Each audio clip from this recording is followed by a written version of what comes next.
No, I'm in Pune since 2 years. Yeah. But before that, I was in Mumbai. Yeah. I was in Rishikesh. And I never left from that point, I would say. You work in different Budapest. countries. Yeah. I lived in, not Geneva, Lausanne for a few months. In Switzerland.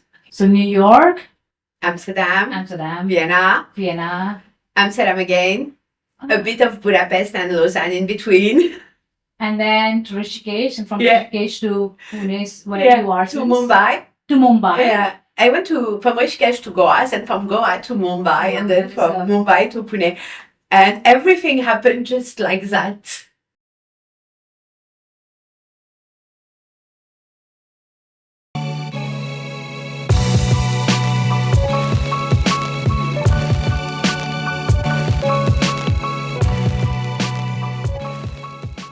Hi, welcome to Rooted and Routed podcast, the podcast about expat life.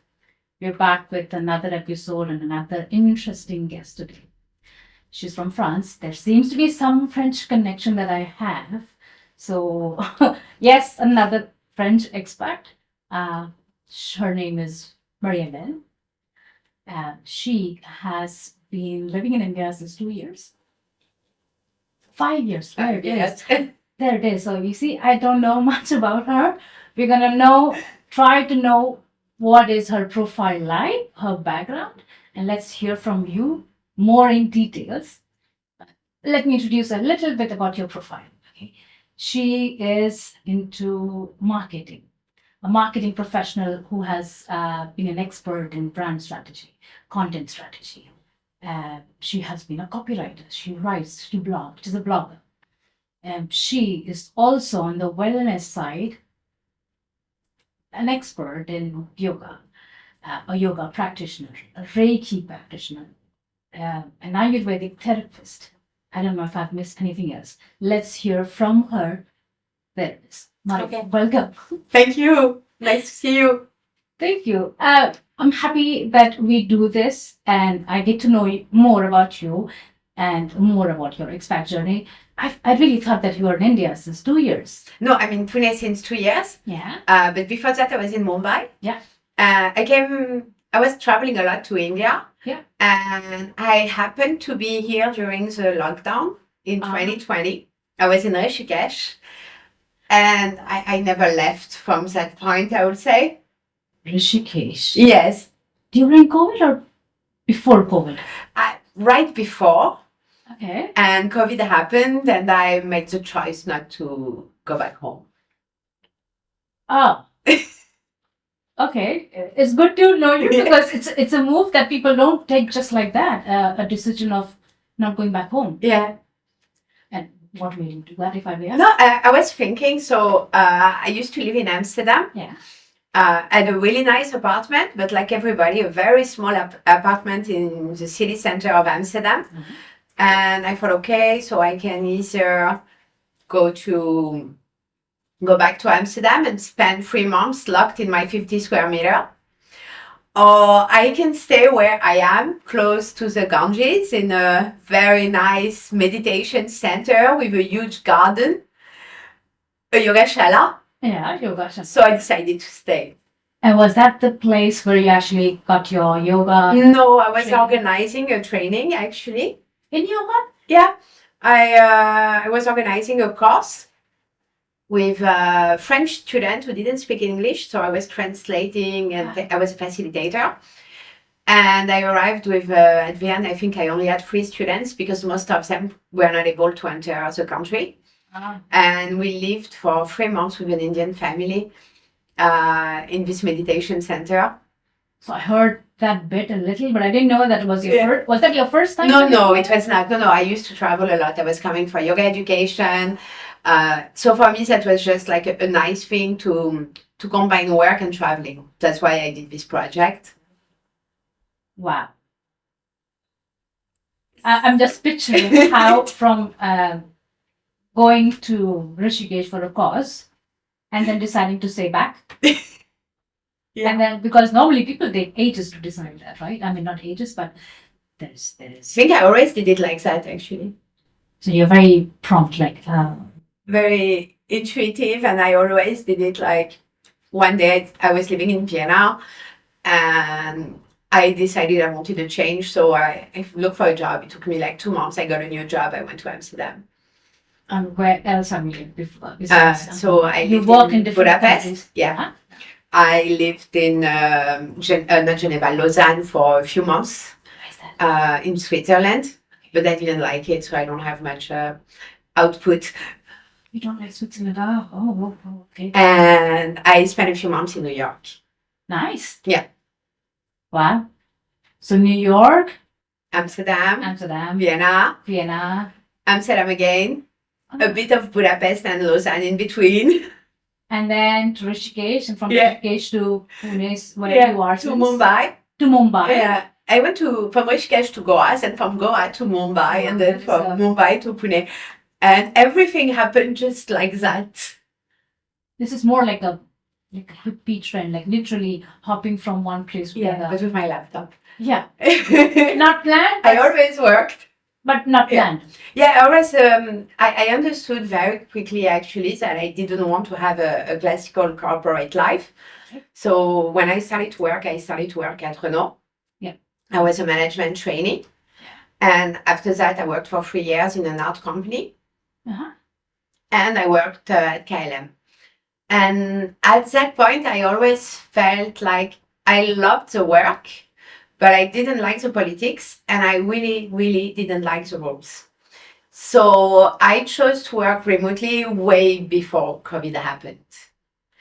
And that really quickly became a deal breaker for me. Like if I had to go to the office every day, I would not take a job. And that's how I became independent. Living in all these multiple cities, in countries, has Yeah. that influenced you with your approach to brand building? Because you're a brand strategist, right? Yeah. So do you think that really affects your I mean, approach? it's not influencing, but it consolidated a lot of beliefs I had. Okay. Like, for example, in marketing, it's really not one size fits all, because as much as people like to consume, they do not consume the same way based where they are located, based on their beliefs, on their culture. They will not purchase the same products. They will not purchase for the same reasons. Yeah. So that's really, I think that really gave me a very personal and human approach in the way I create brands. For example, when I worked in the Netherlands, Yeah. I was working for Tommy Hilfiger. Yeah. Okay. And I was mostly working on the French market. And then you can clearly see that the localization is very important. Because when a brand like Tommy's communicates to an American audience, what do? They speak about very common concept in the US, like Ivy League, like the rivalry between the East Coast and the West Coast. Yeah. But if you bring this to Europe, to the French market, this doesn't mean anything. Yeah. You know, the West and the East Coast, there is no rivalry. You know, we have prestigious schools, Yeah. but they don't have the impact that they have in the States, because our culture is more about individuality and equality. So And Europe is different. exactly, and Europe, then you will go to Germany, it's a different approach. You will go to the Netherlands. The Dutch are a lot like the American, I would say. Yeah, I also feel that. But you will go like to Spain or to Italy, it's completely different. People don't respond to the same thing. So first there is this, and secondly there's a local taste. So as we were saying, if you look at the fragrance industry Yes. in Europe, you will see like in Western Europe, people like light fragrance, they Yes. like it, fruity, but not too much, not too sweet. Yeah. When if you go to the Middle East, they love it very heavy and very Everything sweet. boom, bam, Yeah. strong, right? Yeah. Rose, oud. We were just talking Yeah. about that. We were just Exactly. before the shoot. We were just talking about how the formulas for some brands are same, but the labeling. I'm not too sure if we're supposed to talk about the.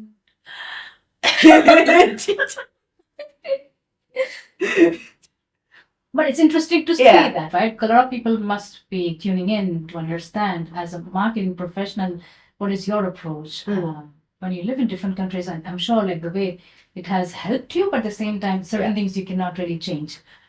because of the local culture. You have to adapt. Yeah. And on many ways, I see it also with the employer brand. Yeah. When I worked in Amsterdam, so I was doing a lot of employer branding, but differently, because it's very, very easy to handle in the Netherlands, The people tend to have a very flat way of communicating. They are straightforward. So these things come quite naturally. And here, when I started to apply this directness very quickly, I saw that people would perceive me as very rude. So you have to do it differently. You have to integrate the same things, but your approach needs to be different. It's interesting. Yeah. And does it take really long for you to understand that? Or you feel like, okay, there's something that you prepare mentally before you move? No, it's really like I am very intuitive, so I don't really think about these things in detail. Because anyway, it's never like you planned it. Okay, your move was not planned, so you know what I go mean? with the flow. Yeah, and things are never the way you expect them to be. So in India, what I've learned is like you have to be very cautious with the cultural sensitivities. You have to be more gentle, I would say. When I worked in the Netherlands, that was almost like a motivating factor to tell someone, this is not good, you can do better. You will say something like that, it's pretty well accepted. So, okay, I'll do something better. Yeah. But it's not accepted at all. Yeah, it becomes like, oh my gosh, it's quite upfront. Yes, exactly. So, you learn it. And then there comes a time you have to integrate it. Because at the beginning, you're learning it, but you're still resisting it. Yeah, resisting. So you're trying to go your old ways. But at some point, you really need to break through. I can imagine. But then besides the brand consulting and the content strategist, right? Yeah. You also are a copywriter. Yes. So as a copywriter, what are the common mistakes that you see brands making in their messaging? And how do you think they can connect better with the audience? I think I will learn a bit from that answer as well. All right. So there are many things that irritates me with writing. So first, I would say it's people talk about them. But in fact, you should not talk about you. You should talk about your audience. You should talk about the problems that you're here to resolve. So when you land on one page and you see this company is telling you, we do, the question is, but what do you do for your audience? How are you supporting them? What is the problem you're solving? Yeah.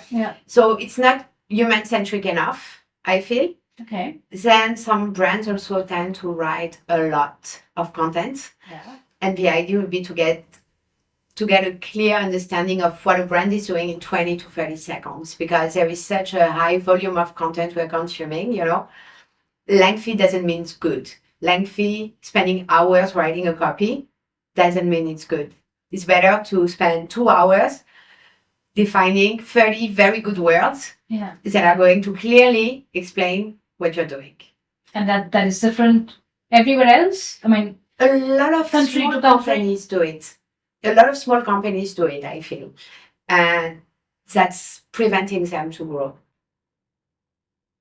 Really? I think so. So it is really different here, the messaging. If a company wants to communicate about themselves, about what they do, the angle should be to start speaking about the problem you are solving and how you are solving them. Yeah. And then you can tell who you are. Yeah, okay. So that's more like that. So then if you're writing a blog post, like it's great to share knowledge. Yeah. But you also need to do it the right way. Like I always tell the copywriter, now I don't write so much anymore. I'm working with a lot of copywriters. Mm-hmm. So what I always told them is AI is okay. Yeah. However, don't copy paste a text stupidly. AI is your assistant, but you're the boss. You're in charge. Yes. Yeah. So you should not have more than 20% AI generated content in your copy. You need to be able to bring diversity in the language you are using. Also the human touch. Exactly, the human touch, because AI uses a lot the passive form. Yeah. And it's very descriptive. So this is not engaging. Yeah. So you can use AI with a fair balance. And that is, and use the right words, because a lot of weird expressions come from AI. I think, becomes repetitive, right? Yeah, and they were also making fun of it. Like someone from ChatGPT shared a meme last time where it was saying today's we're delving, because ChatGPT always delves. Yes.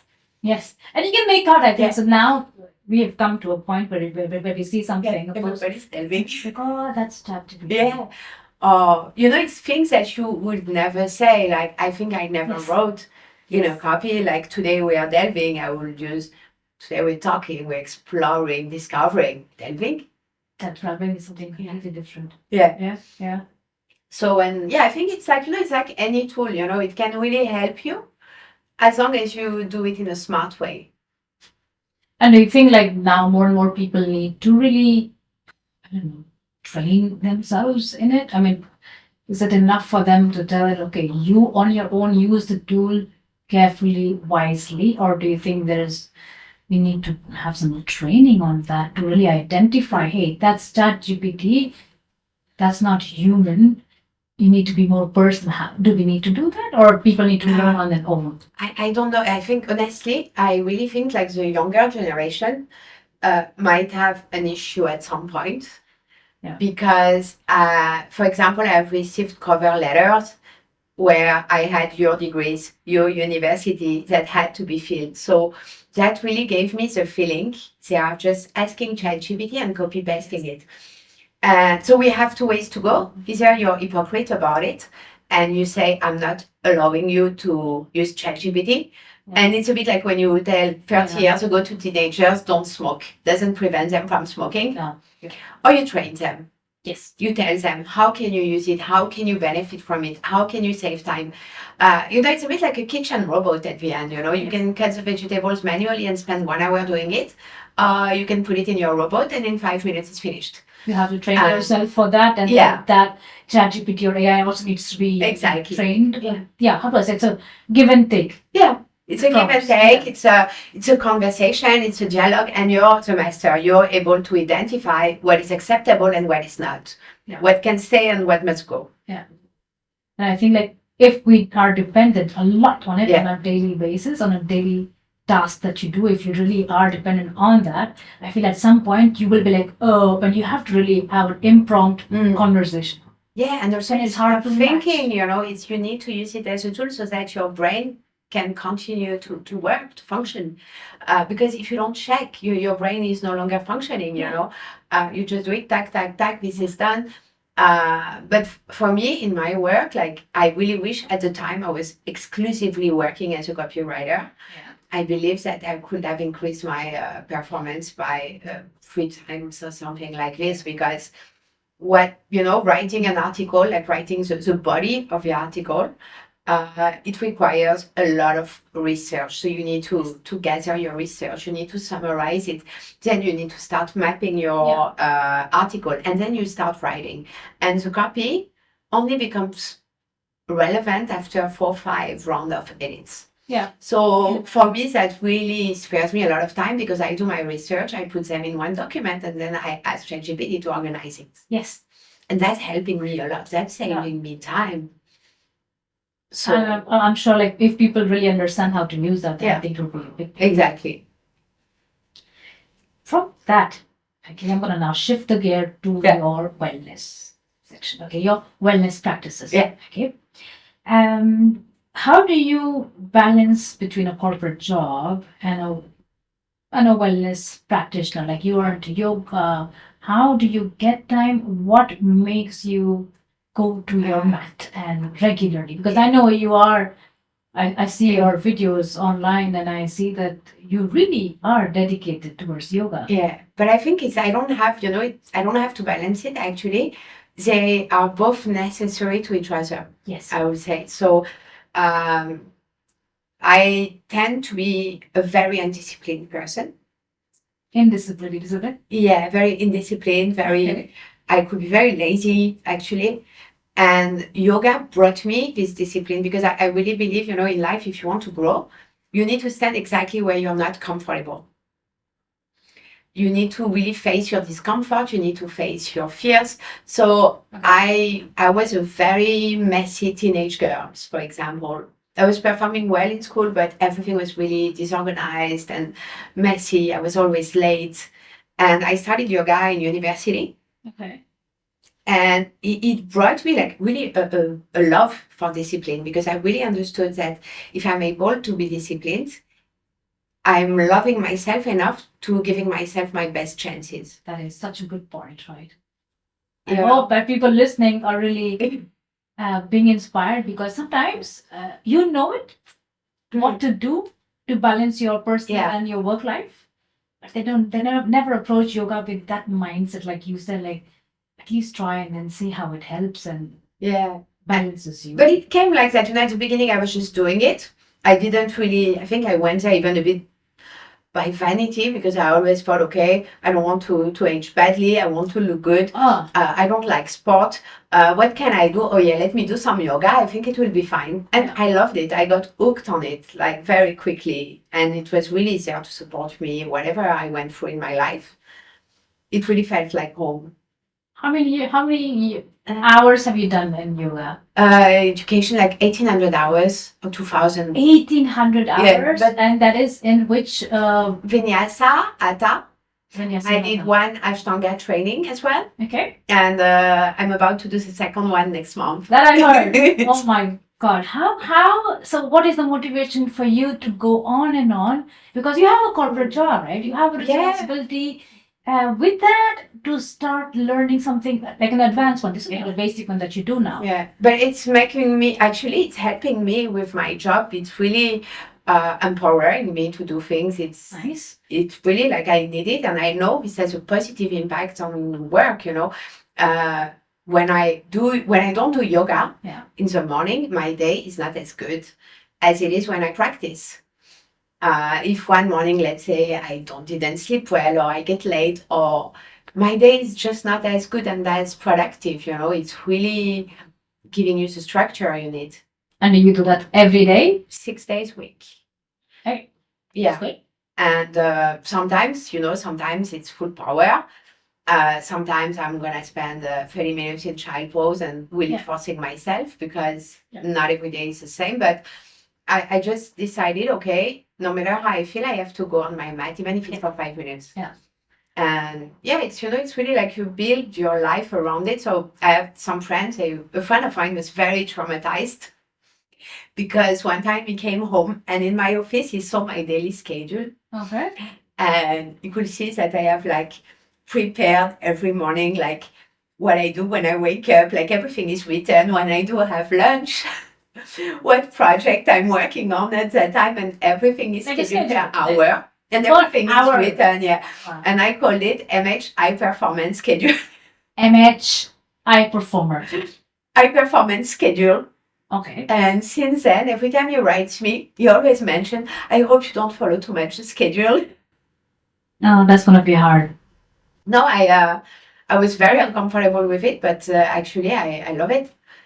I think yoga is also beautiful that way, because for every day, I feel that for every day that you have a feeling of excitement, you are with energy, that you can go for a power yoga, right? Exactly. Right? The days when you don't feel like doing much, but you still want to be on the mat because you're addicted, right? Yeah. I can call you a yoga addict. Yeah, right? completely. Yeah, yoga addict. So then you have this restorative poses. Mm-hmm.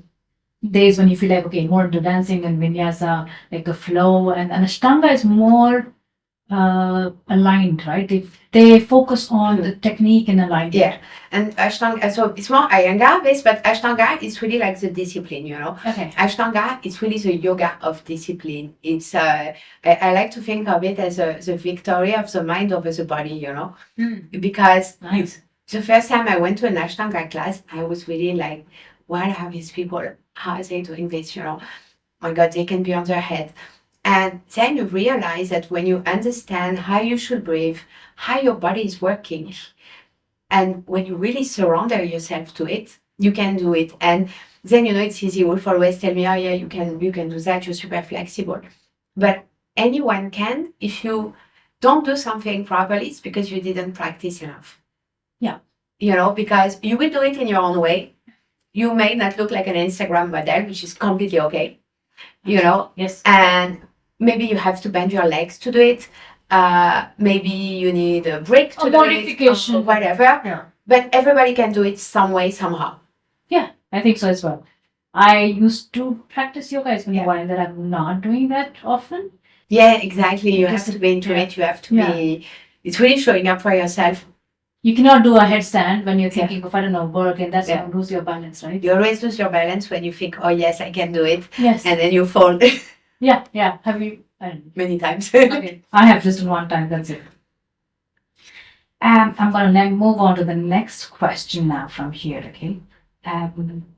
What are your biggest challenges and rewards of living abroad, and how do you think that has shaped you personally, professionally? I think every experience changes you. Actually, you know, everything you do, even if you, how it changed me. I think I became a better person.